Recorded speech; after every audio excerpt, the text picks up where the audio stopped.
Hello, everyone, and welcome to this week's edition of Ask Coach Marie. I'm Marie O'Neill, founder of Padma Life Coaching, and your host on this series. This is the place where you ask a question and I give my unique opinion as a life renewal coach, astrologer, and past life regression facilitator.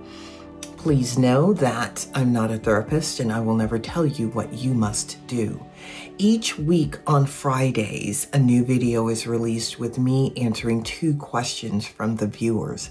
In addition to those 2 questions, I talk about various other life renewal topics. Let's go ahead and get going with the questions for this week. Our first question comes from Ben, who is in Portland, Oregon. And Ben writes, I'm overwhelmed by climate change news and the state of the world. I feel constant anxiety and helplessness, even paralyzing guilt that I'm not doing enough. How can I process eco-anxiety and channel those feelings into empowered, sustainable action without spiraling? This is a really good question, and thank you for asking it. What you have to understand is none of us can be responsible for taking care of the entire issue. All of us have to cooperate and work together. You can only do so much, and what you are doing is enough because it is what you are capable of doing, and that has to be enough. The other thing with this is I understand the feeling of being overwhelmed with everything that is going on. And yet, that doesn't really help you to have that. As a matter of fact, it can be a hindrance to you even being able to do what it is you want to do, because everything is energy. And if you are putting out into the world the anxiety, then that's what's going to be mirrored back to you. You have to do something that I do all the time, and that is visualize what it is I want in the form of it's already happened. So doing meditations, when you think about the law of attraction, the law of attraction only works with what's going on inside. So you have to actually feel what it is you want as you are doing the meditation. If you're going to do a meditation, then you need to make sure that you're doing it from the standpoint of what it is you want has already occurred. That helps too. In addition to that, you doing what you can or what it is you're already doing, it's being a prime example for others to also step up to the plate and do their part. It is not your responsibility to heal this world on your own. It is only your responsibility to do what you can. And if you exhaust yourself, if you do more than you are capable of, you can get yourself in trouble with being sick, meaning you would get out of balance, and that's not something that you want to do. One of the other things is you want to, in my view, limit the amount of news that you watch, because the news is here to increase their ratings. And as a matter of fact, social media wants us to stay on social media over and over. So it's constantly feeding us information that it thinks that we want to hear. So you have to regulate how much news you're actually listening to. So regulate the news. Know that what it is you're doing is good enough because, number one, you're being an example for others, showing them what you're doing. And of course, maybe they'll step up to the plate too.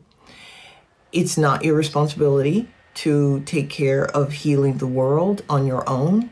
It is everyone's responsibility.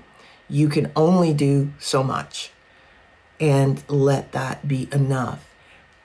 One thing that I learned in my Buddhist studies is when you're going to do a prayer or meditation, it's always good to set the intention before you do it. It's like an invocation, and then you also do a dedication at the end.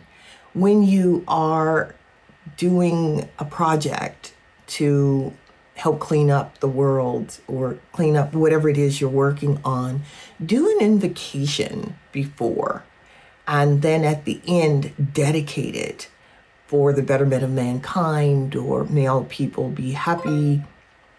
Doing that, from what I understand, it creates an exponential energy that goes out into the world. So it benefits exponentially, is what I'm trying to say.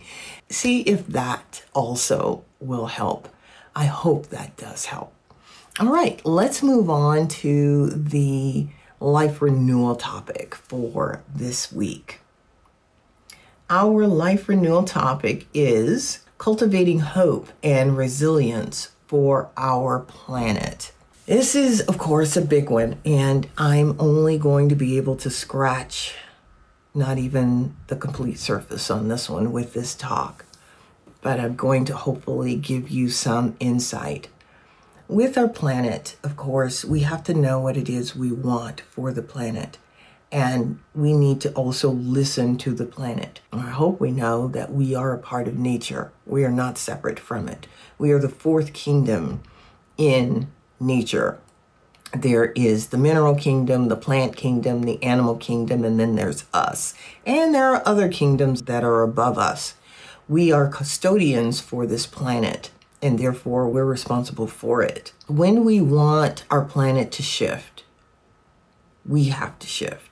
Because what we are manifesting, or what's going on with our planet, is what we are putting out. It's just mirroring back to us everything that we're putting out, which means that if you change yourself, if you heal your trauma, if you work through at least one issue, you're going to help to heal the world.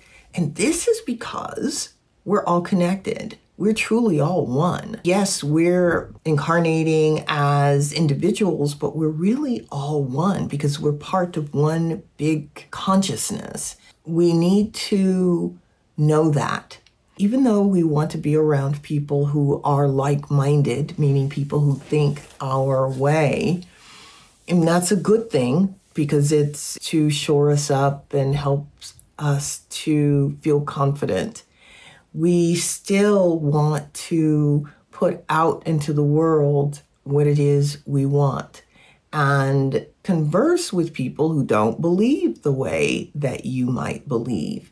And do it with curiosity, do it with an open heart and open mind, because we are all one.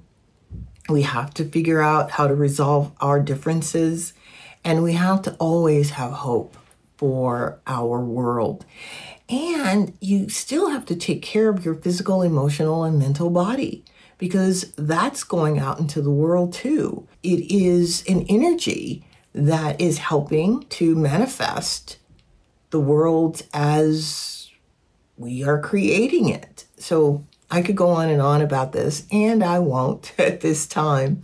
But just know that if you take care of your physical body, your mental body, your emotional body, if you put out into the world what it is you want mirrored back to you, if you recognize that you are a part of nature and you do what you can to benefit, it's going to go a long way. Remember the saying that John F. Kennedy had, ask not what your nation can do for you, but what you can do for your nation. This is a mantra, and one that all of us should espouse. And it's not just about our nation, it's about the world, because we're not separate. We're not separate from anything that is going on anywhere in the world. We are a part of all of it. So anyway, that's what I wanted to say about that. Let's move on to the next question for today, which comes from Lisa, who is in New York, New York. And Lisa writes, I want to live a more environmentally conscious life, but I get caught up in the all or nothing trap. If I can't be perfectly zero waste, why bother? How can I adopt sustainable habits in a realistic, non-judgmental way that feels impactful without leading to overwhelm? It's a really good question. And what you want to do is just start with one thing. That's it. Because number one, you have to do something that you can sustain and that you can build a routine around. It could be that you start with the waste with your garbage. Maybe you separate your garbage into recyclable things that go to the dump and maybe paper products.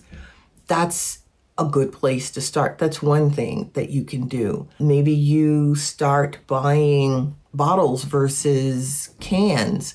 Maybe you start taking grocery bags to the store, cloth grocery bags versus getting grocery bags at the store. These are just a few ideas that you can use, but you want to start with one thing and then you build on that. You do not want to do 10 or 15 things all at once, because that's what I say you fall off the cliff and you end up doing nothing. And you have to know that every little bit counts. It is so important, whatever it is you want to do, to actually do it. And know that it is benefiting the world. It is benefiting your community. And that's how you do it. One thing at a time. Okay, we have come to the end of this episode. Be sure to like and subscribe to the YouTube channel, because that helps me to get these videos out to a wide audience. And I do appreciate you liking and subscribing to the channel and to the videos. I thank you for coming to listen to this video. If you would like to learn more about the services I offer, check out my website, padmalifecoaching.com. There's information there on life coaching, astrology, and past life regression facilitation, which is what I do. There's also information there on the retreats that I host twice a year. If you'd like to learn more about me, check out my book, And the Lotus Opened, a Memoir. You can find that book anywhere online books are sold. Amazon, Barnes & Noble, 8 Books. You can even find it at the library. In that book, I talk about the trauma that I went through and how I worked through it. The goal is to give you the formula that I use to work through my own trauma, in hopes that that helps you with yours. As I said, be sure to like and subscribe to the YouTube channel. If you want to send me a question, send it to padmacoach@icloud.com. That's padmacoach@icloud.com. I will see you back here next week. Bye-bye.